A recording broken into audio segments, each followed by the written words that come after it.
Welcome to my channel. ఈరోజు అమ్మ వంటల రుచిలో హెల్దీ అండ్ టేస్టీ రెసిపీ ఉసిరికాయ పులిహోర ఏ విధంగా తయారు చేయాలో చూద్దాం. తయారు చేయడానికి కావలసిన పదార్థములు: 1 కప్పు బియ్యంను ఉడికించుకొని చల్లారబెట్టుకోవాలి, పచ్చిమిరపకాయలు 2 లేదా 3, కరివేపాకు కొద్దిగా, 5 లేదా 6 ఉసిరికాయలను వాష్ చేసుకొని గింజలు తీసేసి కట్ చేసుకున్నటువంటి ఉసిరికాయ ముక్కలు, అల్లం తురుము 1 టీ స్పూన్. ఇది ఆప్షనల్, మీరు కావాలనుకుంటే వేసుకోండి, లేదంటే ఇది వేసుకోకుండా కూడా తయారు చేసుకోవచ్చు. నూనె 1 లేదా 1.5 టేబుల్ స్పూన్, మినపప్పు 1 టీ స్పూన్, ఆవాలు 1/2 టీ స్పూన్, జీలకర్ర 1/4 టీ స్పూన్, పసుపు 1/4 టీ స్పూన్, ఇంగువ చిటికెడు, ఎండుమిరపకాయలు 2 లేదా 3, శనగపప్పు 1 టీ స్పూన్, వేరుశనగపప్పు 1 టేబుల్ స్పూన్, ఉప్పు రుచికి సరిపడినంత. ముందుగా మిక్సీ జార్లో ఉసిరికాయ ముక్కలు, 1 పచ్చిమిరపకాయ, కొద్దిగా ఉప్పు, కొద్దిగా పసుపు వేసుకొని మెత్తగా గ్రైండ్ చేసుకోవాలి. ఈ విధంగా మెత్తని పేస్టులా రుబ్బుకొని పెట్టుకోవాలి. స్టవ్ మీద కడాయి పెట్టుకొని ఆయిల్ వేసుకోవాలి. ఆయిల్ వేడైన తర్వాత వేరుశనగ పప్పును వేసి కొద్దిగా వేయించుకోవాలి. ఇది కొద్దిగా వేగిన తర్వాత శనగపప్పు, మినపప్పు, ఆవాలు, జీలకర్రను వేసి వేయించుకోవాలి.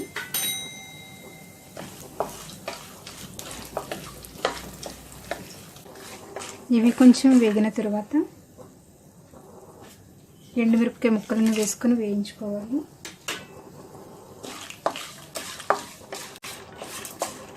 తర్వాత పచ్చిమిరపకాయ ముక్కలు, కరివేపాకు, అల్లం తురుము, కొద్దిగా ఇంగువ వేసుకొని వేయించుకోవాలి.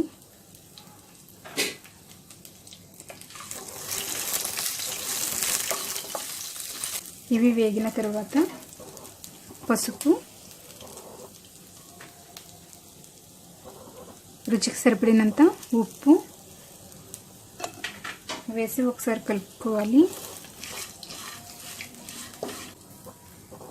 రుబ్బుకొని పెట్టుకున్నటువంటి ఉసిరికాయ పేస్టును వేసుకోవాలి. మీకు పులుపుకి ఎంత కావాలో దానిని బట్టి చూసి వేసుకోండి.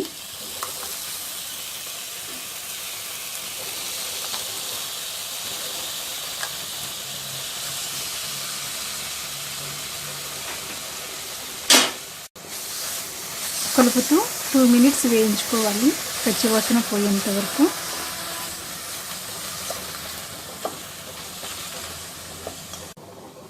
బెల్లం ఇష్టం ఉన్న వాళ్ళు కొద్దిగా బెల్లంను కూడా వేసుకోవచ్చు.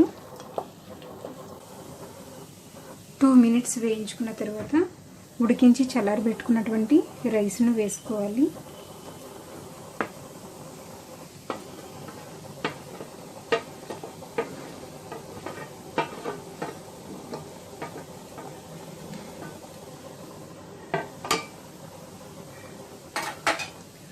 స్టవ్ ఆఫ్ చేసుకుని ఇది అంతా బాగా కలుపుకుందాం.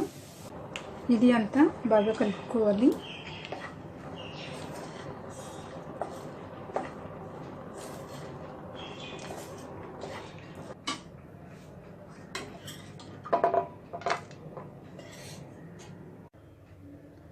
ఉసిరికాయ పులిహోర రెడీ అయ్యింది. ఇది ఆరోగ్యానికి చాలా మంచిది. మీరు కూడా మీ ఇంట్లో తయారు చేసుకోండి. ఈ వీడియో మీకు నచ్చినట్లయితే లైక్ చేయండి, మీ ఫ్రెండ్స్కి షేర్ చేయండి. మీరు ఇంతవరకు సబ్స్క్రైబ్ చేసుకున్నట్లయితే మరిన్ని వంటల కోసం సబ్స్క్రైబ్ చేసుకోండి. Thank you for watching.